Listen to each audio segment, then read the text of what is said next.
So, listen, I'd like to buy... You know what? Shut the hell up. Window shoppers don't even get the privilege to test drive it.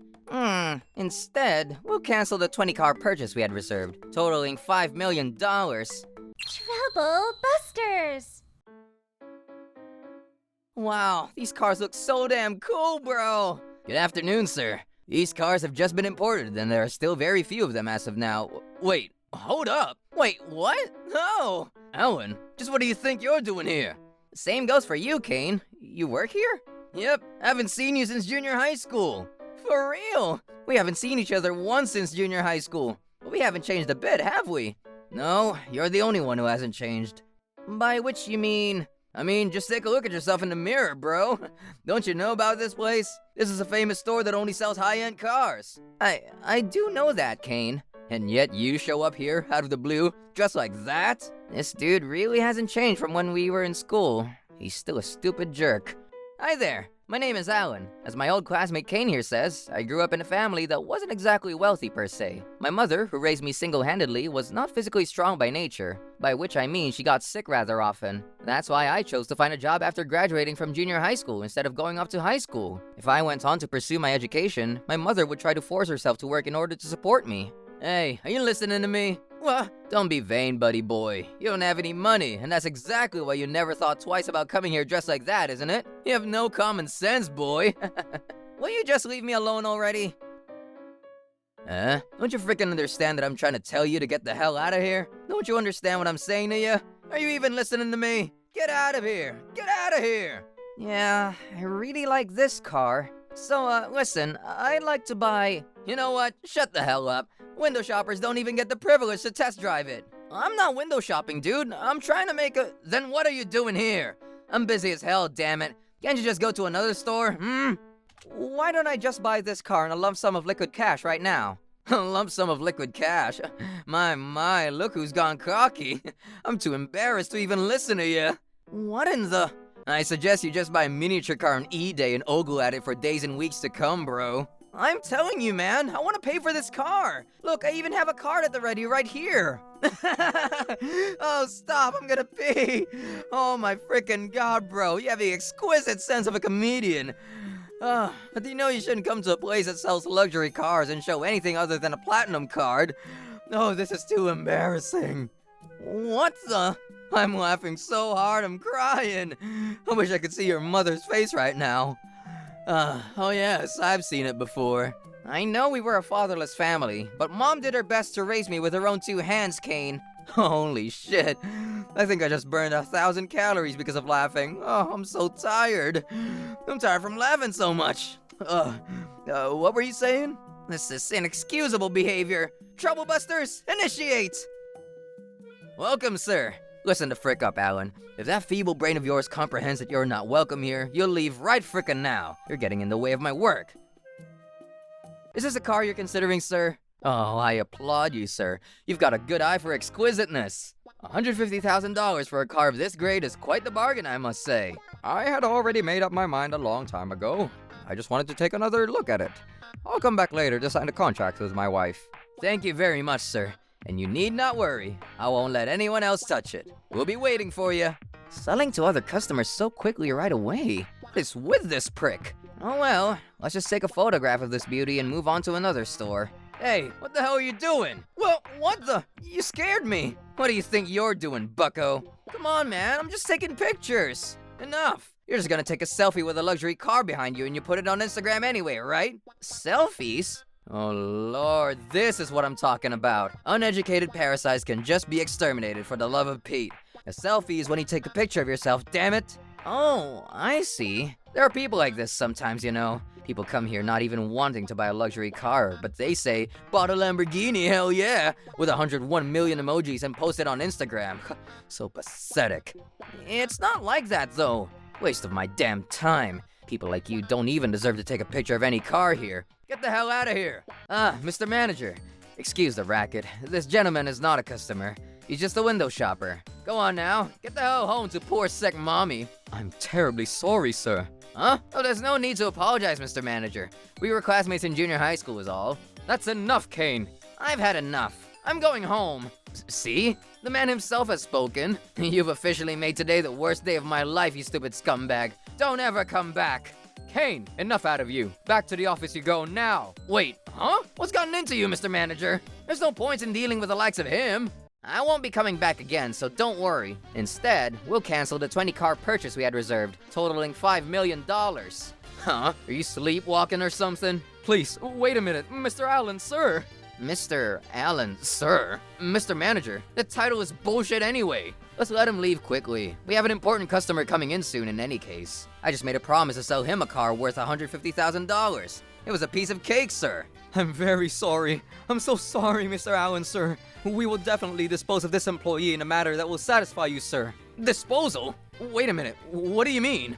Just the other day, I was discussing with Mr. Jackman here to sign a contract for a batch of 20 cars. I'm attempting to expand my business, so I'm thinking of buying a bunch of cars for my company, see? What? I'm afraid I don't understand. Mr. Allen here is the president of 2B Uber. 2B Uber? That same company that only super VIPs can afford to use? You're crazy if you didn't know that. Really, Alan? Is this true? Why didn't you tell me something that important earlier?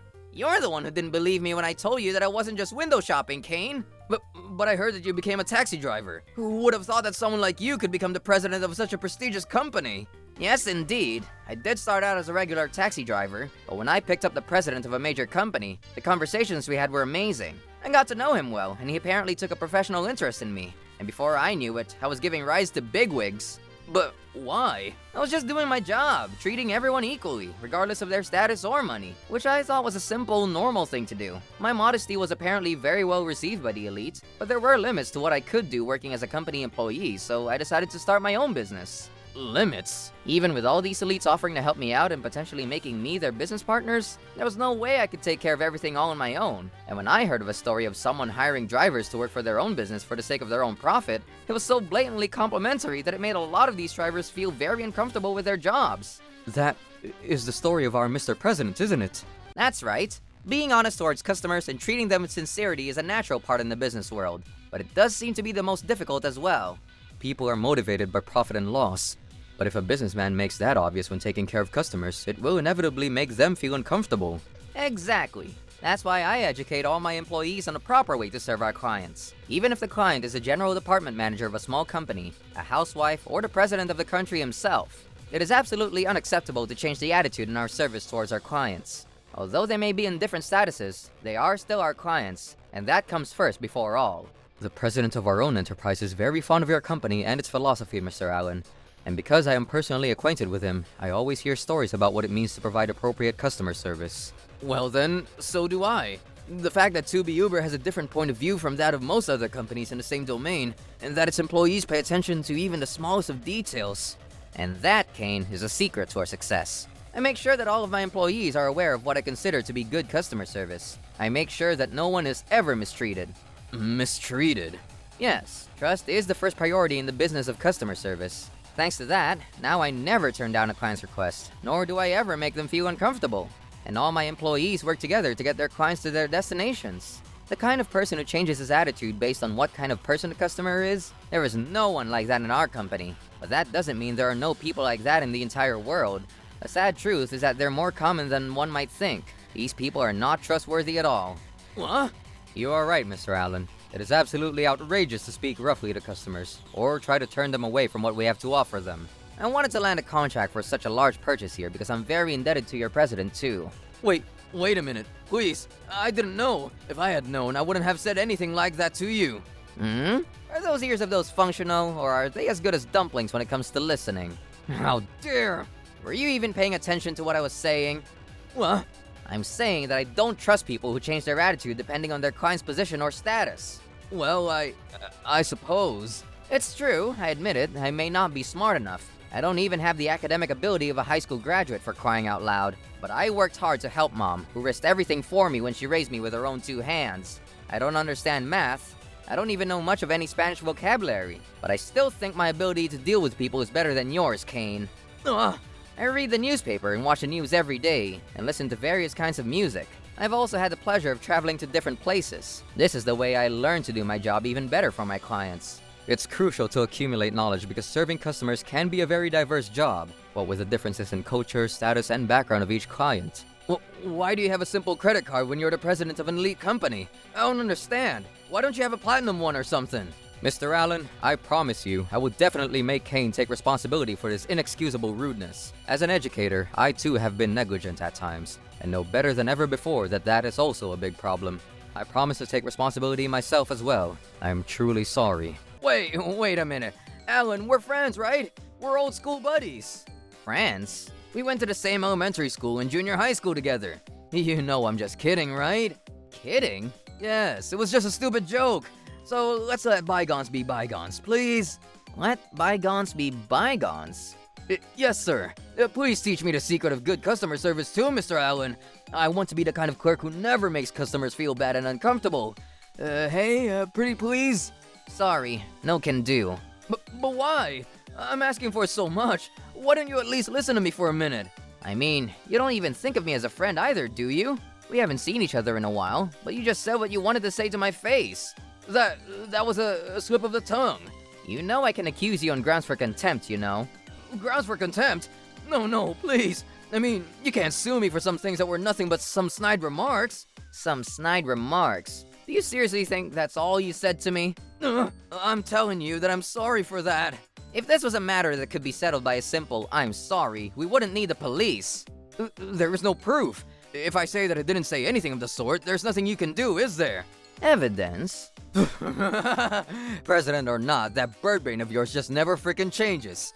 You can't sue me if you don't have proof. No, I have proof. What? Mr. Jackman, there are a few security cameras around here, aren't there? No. Of course. It's set up so it can record audio too. You're a college graduate and you don't even know that, huh? I'm so terribly sorry, Mr. Allen. Oh, enough about that. I think we should call the police for now. Mr. President, someone is here to see you. Huh? Who could it be? Let's see. We were told that their name is Kane and that they're a friend of yours. Kane, is it? I see. Could you let him through to the waiting room? Alan! Thank God. I was afraid you wouldn't be here. Well, even in that case, I'll just barge into your house. What do you mean, barge in? Oh well, what are you doing here? I've been thinking about it since then. My attitude in work, and especially my attitude towards you, it wasn't exactly the best. No one could have gone any further than the best. Well, I'm glad you regret your actions. And I'm sorry, but could you please lend me some money? What? Why in the world would I do that? Don't you realize the severity of your actions and your words? I told you, I'm sorry. That's not the attitude of someone who's sorry in my eyes. And I can't lend you money just because you regret what you did and said. How are you gonna pay me back when you don't have a job? How can I trust you? That's something that I'll think about from now on. No, this is something that you think about before you come to me. In any case, we don't have a relationship where we'd be lending each other money now, are we? Please leave. Okay, how about this? Hire me into your company. Hire you? Why are we talking about this right now? Of course it's impossible. There's a whole procedure. I've turned over a new leaf. I'm confident that I can treat customers with sincerity. After treating me as you did, and you expect me to extend my hand as I say, I see, I understand. I look forward to working with you as a good business partner from now on. You will not regret hiring me. I regret ever meeting you at the store, Kane. No can do. Please leave. Why not? You know why. You're telling me you can't do what I ask of you? You think I'm gonna listen? Don't play coy. I'm a college graduate. Unlike you, I have a formal education. I would definitely work for this company. Listen, if you don't want any bad rumors spreading about you in the future, hire me. Is that a threat? What? Don't play dumb with me. I'm just trying to live an honest life.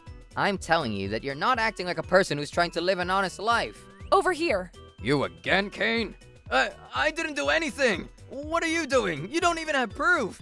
Let go of me. Too bad for you, but we also have security cameras everywhere, including this room, of course. And that's how Kane was taken into police custody. Again. He was sentenced to 8 years in prison for his multiple crimes of violence immediately after his release from jail. Why indeed should he have to go through all this? Well, in any case, with a restraining order in place, I finally have some peace in my life. Mr. Allen, thank you very much for your patience.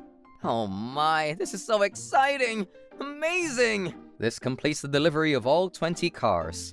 Well, thank you very much. Thank you so much for continuing to proceed with the contract at our company after all that happened. I really don't know how to thank you. Oh, please. You need to stop, Mr. Jackman. Well, yes, I suppose you're right. I am still responsible. What? No. You got it all wrong, my guy. I only meant you need to stop apologizing. I don't blame the store for what happened, and your kind president has been very good to me. I suppose you've never had such a strange employee in the past, have you? We haven't.